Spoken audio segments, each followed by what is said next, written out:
வணக்கம். TET paper 1க்கான வினா விடைகள் சிலவற்றை அறிவோமா? கடற்கரை என்பதை பிரித்து எழுதுக. கடல் கூட்டல் கரை.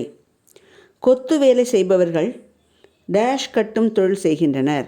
கட்டடம் கட்டும் தொழில் செய்கின்றனர். மெரினா கடற்கரை அருகில் உள்ள குப்பத்தின் பெயர் என்ன? நொச்சி குப்பம்.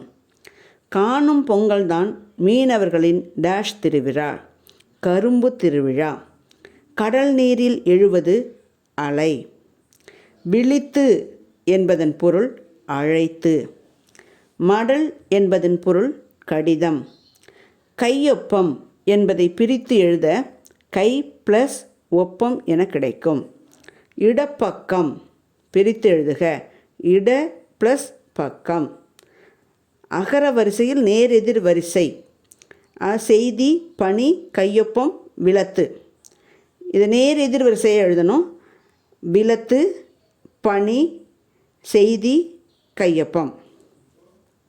வேர்ல்டு வைட் வெப் என்பது தமிழாக்கம் வை வான் வலை.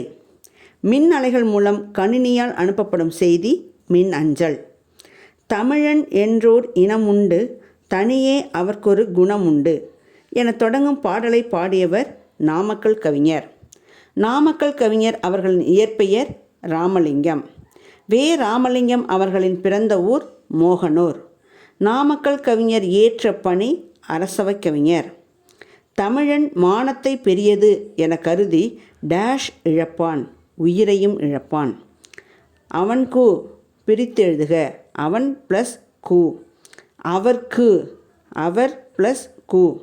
குளத்தில் மலரும் டேஷ் பூ அல்லிப்பூ.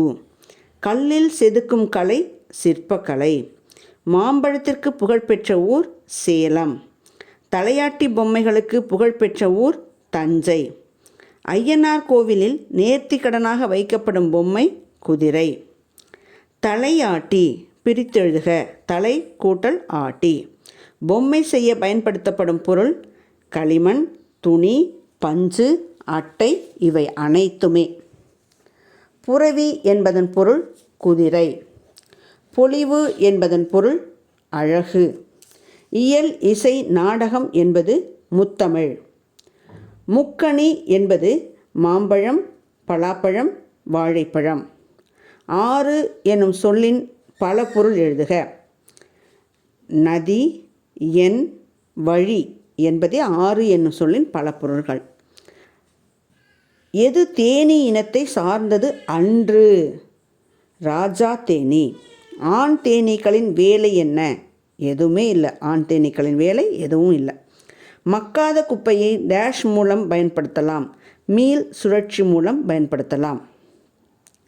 மெல்லிய நெகிழி பொருட்களை, அதாவது கூற்று, மெல்லிய நெகிழி பொருளை அங்கேயே விட்டு சென்றார் குப்பையை காசாக்கும் ஒருவர். காரணம், தடிமனான நெகிழி பொருட்களை மறு சுழற்சி செய்யலாம். கூற்றும் சரி, காரணமும் சரி. 100 வாட் திறன் கொண்ட 5 மின் விளக்குகள் எத்தனை மணி நேரம் எரிந்தால் ஓர் அலகு செலவாகும்? ஓர் அலகு யூனிட் செலவாகும் 2.25 மணி நேரம். ஓர் அலகு மின்சாரம் தயார் செய்ய எவ்வளவு கரியை எரிக்க வேண்டும்? 0.77 கிலோகிராம். பின்வருவனவற்றுள் ஒன்று மின்சார வகை இல்லை. இங்கே கொடுத்துருக்குது எல்லாமே மின்சார வகை தான். அனல் மின்சாரம், பைனல் மின்சாரம், அணு மின்சாரம், பணு மின்சாரம். காய், கனி, பூ கழிவுகளிலிருந்து மின்சாரம் உற்பத்தி செய்வதற்கு அரசு எந்த நிறுவனத்திடம் ஒப்பந்தம் செய்துள்ளது? ஹைதராபாத் நிறுவனத்திடம். இந்திய அளவில் காற்றாலை மின் உற்பத்தியில் தமிழ்நாட்டின் அளவு 40%. முகமை என்பதன் பொருள் நிறுவம். புனல் என்பதன் பொருள் தண்ணீர்.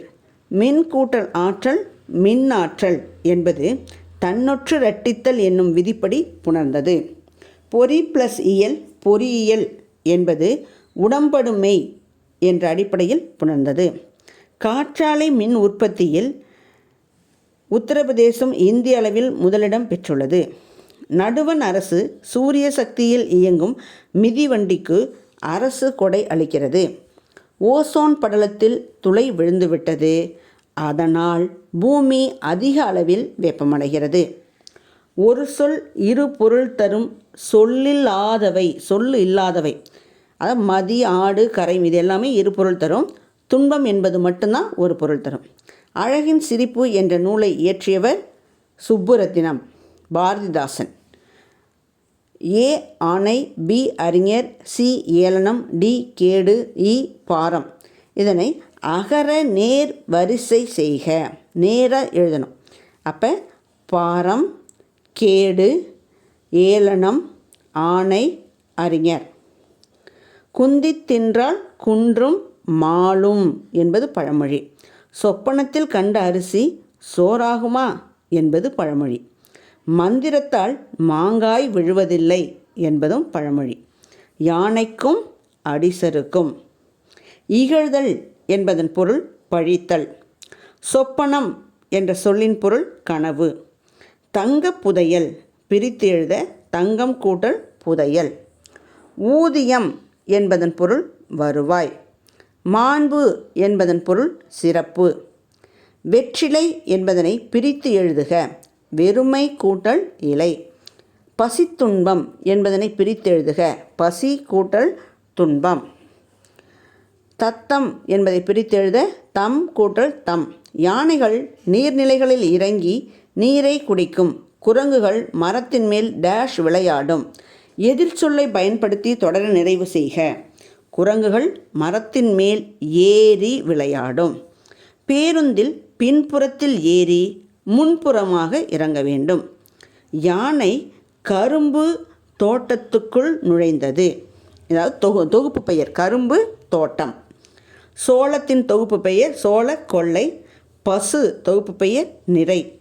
திடீரென்று வீசிய சூறைக்காற்றால் வாழை தோட்டம் அழிந்தது. நன்றி. மீண்டும் சந்திப்போம்.